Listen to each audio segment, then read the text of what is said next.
I think 70mai dash cams use really good components and are really well constructed, but recently I've become a bit critical, mainly because of the marketing strategy and the lack of support. My 70mai Pro is a really good camera, but with a few more firmware updates it could have been a great camera, but those firmware updates never materialised, such as putting the GPS information in the video. I've also received quite a few comments from people saying that if you want to use parking surveillance now, you have to buy the 70mai hardwire kit. And I think it's a bit disappointing that 70mai only seems to be interested in selling people products rather than supporting existing products. Anyway, my wife was involved in a minor accident yesterday. Here is the footage from a 70mai A800. She shared it with quite a few friends, and I've been reminded of the good things about 70mai. There was the bike just going into her car, and the first is the image quality. That everyone has seen this has remarked how good the image quality is, and secondly, reliability. I've been using my 70mai Pro now for over 2 years.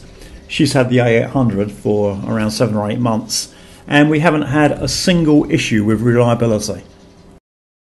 I had a query about parking surveillance on the A800, and this is in my wife's car, and she doesn't use parking surveillance because it's not on a circuit that's live all the time. It's just on the auxiliary circuit that isn't live when the key's out of ignition. However, to do a test I can just turn it into auxiliary and get some power to it. And first of all I'll go through a few of the settings, and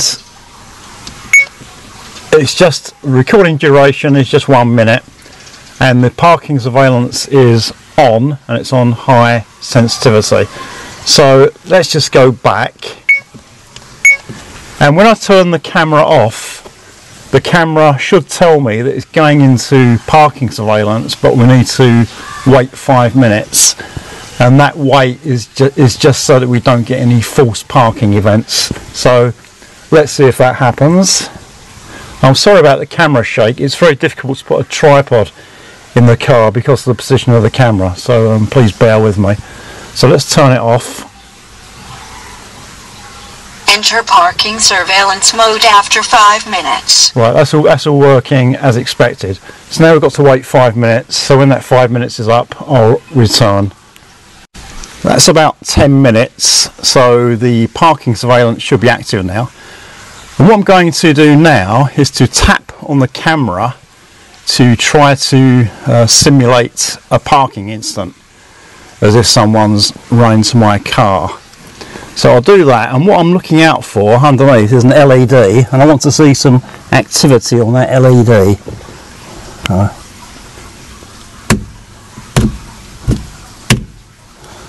Okay, the LED's flash red, and now it's green.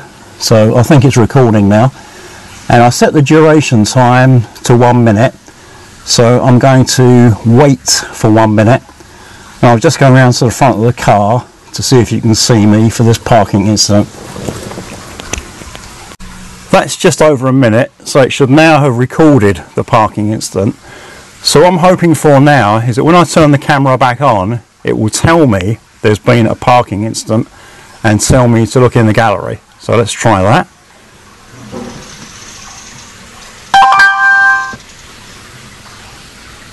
There is a new parking surveillance video. Please open the gallery to view it. Right, that's working how it should do.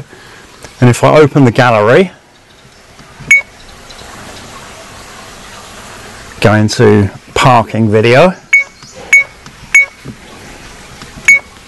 and there's my parking incident. Let's open that video. There we go. And in a minute you should, well, in a few seconds you should see me coming around the front of the car. There I am. So that's all working perfectly as expected. And I think in a previous comment someone asked me whether parking surveillance recording on both cameras, because this car's actually got cameras at the front and rear, and when I looked at the gallery I couldn't see any evidence that it did, because if you go into parking video mode you just get one video, which is the front camera. There's not an option to show you the rear camera. However, that doesn't mean that it doesn't record the rear video in a parking incident. If you look directly at the files on the SD drive, what you see in the parking folder are subfolders for back camera and front camera. This is the parking incident that I just created. So we do in fact have videos for back and front. And it's the same with emergency events. There's the event folder, and there's a back subfolder and a front subfolder. So my apologies to the person who asked that question and I gave them the wrong answer, and also apologies to 70mai.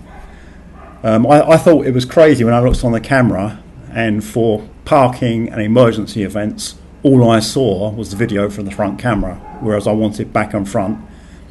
And that's a bit misleading because, as I say, if you look directly on the SD card, you do get videos for back and front for parking events and emergency events.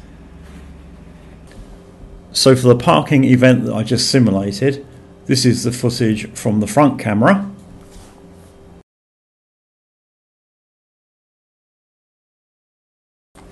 And this is the footage from the rear camera. Now, just to be perfectly honest, when I first did this test today, I ran into some problems. When I tried to simulate a parking incident, I would only get a 3 or 4 second video, and I didn't know why. So I reformatted the SD card, and after that, everything worked perfectly. So if you're having problems with parking surveillance, you might want to try just reformatting the SD card and then see if that improves things. I hope that's been useful, and just to summarise, my feelings at the moment about 70mai are quite ambivalent. There are certain things I really like. As I said before, I like the components they've used and the construction and the basic functions, but I just think they could do so much more by releasing firmware updates to improve functionality on existing products, rather than just try to keep selling new products that they release all the time. So I'm just a bit disappointed in that respect. But they are still basically good cameras, and they're very well priced, and I think they're still quite good value. If you have any comments or questions, please leave them below, and thank you for watching.